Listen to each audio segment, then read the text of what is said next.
हिंदुस्तान के तमाम लोगों को नमस्कार करता हूँ, खा हिंदू, मुसलमान, सिख, ईसाई, किसी भी मज़हब या ज़ात से ताल्लुक़ रखता हो।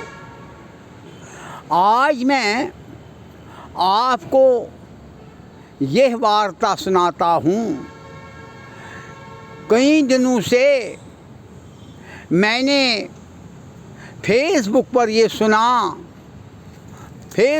ये सुना राहुल गांधी और नरेंद्र मोदी को लोकसभा का स्पीकर एहतराम करता है जब वो स्पीकर के ओहदे कुर्सी पर बैठता है। जब बिरला जी को स्पीकर मुंतखब करते हैं लोकसभा का, दोनों मोदी जी और राहुल जी दोनों उसको कुर्सी पर बिठाते हैं, एहतराम करते हैं, क्योंकि जमहूरियत का इदारा है लोकसभा और जज तस्लीम किया जाता है, स्पीकर को जज के ओहदे के बराबर तस्लीम किया जाता है। जब फिर स्पीकर साहब मतलब ये स्पीकर साहब इनको अलग अलग तरीके से अलविदाई एहतराम करता है। मतलब मोदी जी को एक तरीके से और राहुल गांधी को दूसरे तरीके से, जो कि बहुत पिंच है, शिकवा है। और इस पर फेसबुक में कहा गया कि अपनी अपनी राय देना। मेरी राय है, बिरला जी स्पीकर लोकसभा ने मोदी जी को एहतराम किया है, राहुल जी को नहीं। इसमें ये नहीं कहना कि वो बूढ़ा है, ये नौजवान है। जब कुर्सी का हम मुताला करेंगे तो कुर्सी एक ही है, खा वो वज़ीर आज़म की है, खा वो मुखालिफ पार्टी की है।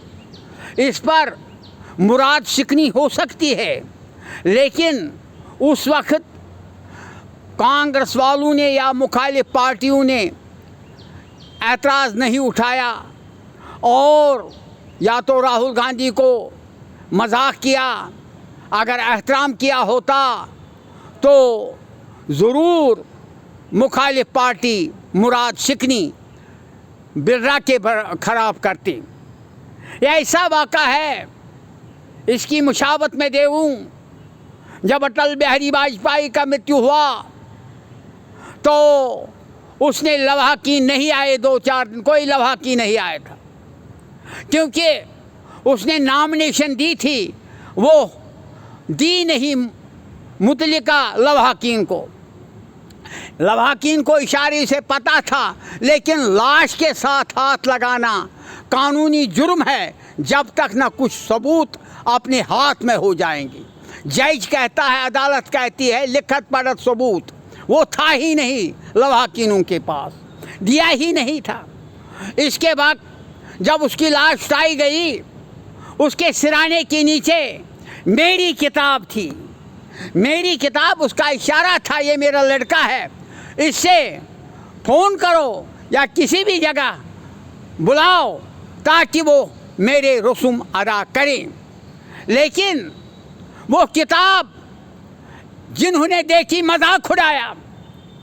अगर मैं पैसे वाला होता तो मैं उसी वक्त उन आदमियों को फांसी पर चढ़ाता कि हेबिस कॉर्पस रूल के तहत, दुनिया के कानून के तहत उसने साबित कहा था कि ये मेरा लवाहकीन है किताब से।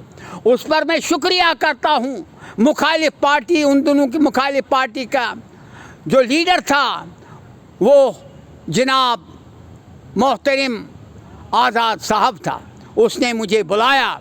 लेकिन रूलिंग पार्टी को चाहे था वो बुलाए मुझे, टीवी के जरिए अनाउंसमेंट होती, इंफॉर्मेशन ब्रॉडकास्टिंग वो था ही नहीं, क्योंकि उनको किसी को बेटे को मिनिस्टर बनाना था। हम मिनिस्टरी नहीं चाहते।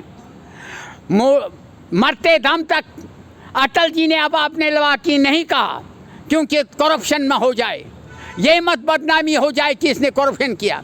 जिस तरह मोदी के लवाहकीन हमें पता है कहाँ है, ये आजिद क्या नाम है, इसके लवाहकीन है, उसने मरते दब तक लवाहकीन का नाम नहीं लिया था, इसीलिए किताब अपने सिराने पर रखी। और वही किताब एक बुज़ुर्ग पॉलिटिशियन और विकार पॉलिटिशियन ने उसके हाथ दी थी, और यही सबूत रखने के लिए सिराने पर रखी है। मुझे अफसोस है मोदी सरकार ने आज तक उन लवाहकीनों को नॉमिनेशन से भी मुस्तरद किया। या तो उनको कत्ल करना चाहते हैं, या तो उनको कुछ सियासी कत्ल करना चाहते हैं। मरकजी हुकूमत के दायरे इख्तिमाम अभी तक उन लवाहकीनों को इज़्ज़त और एहतराम के लिए नॉमिनेशन भी नहीं आई, और ये मोदी सरकार उनके साथ खिलाड़ करती है। जिस तरह राहुल गांधी को अपोजिशन लीडर होने के नाते बिरला साहब ने खिलाड़ किया, हम ये खिलाड़ देखते हैं, और हम देखते हैं अमेरिका के गुलाम हम नहीं है, हम हिंदुस्तानी है, हम किसी मुमल्लिक के गुलाम नहीं है। हमें रहना है हिंदुस्तानी में, हमें बसना है हिंदुस्तानी में, हम अमेरिका को झुकेंगे नहीं। वही झुकते हैं जो सियासतदान कुर्सी ढूंढते हैं, उनको अपनी सियासत से बाला ताक होना चाहिए। हम पाकिस्तानी नहीं, पाकिस्तान झुकता है अमेरिका को, हिंदुस्तानी कभी नहीं झुकेगा, हिंदुस्तान कभी नहीं झुकेगा अमेरिका को। अमेरिकन नवाज के बिस्तरों को जलाना चाहे हिंदुस्तान में आज से, हम अमेरिका से नहीं झुके हैं। इस पर राहुल गांधी और दूसरे पार्टियों को एक मुनज़्ज़म होके एहतिजाज करना है अमेरिका के ख़िलाफ़ कि हम आपके नौकर नहीं है, हम आज़ाद हैं, हम आज़ादी है, हम आज़ाद हिंदुस्तान के गुलाम है, क्योंकि हमें आज़ादी बरकरार रखनी है ताबत। जय हिंद, जय आबाद, जय हिंद, जय भारत।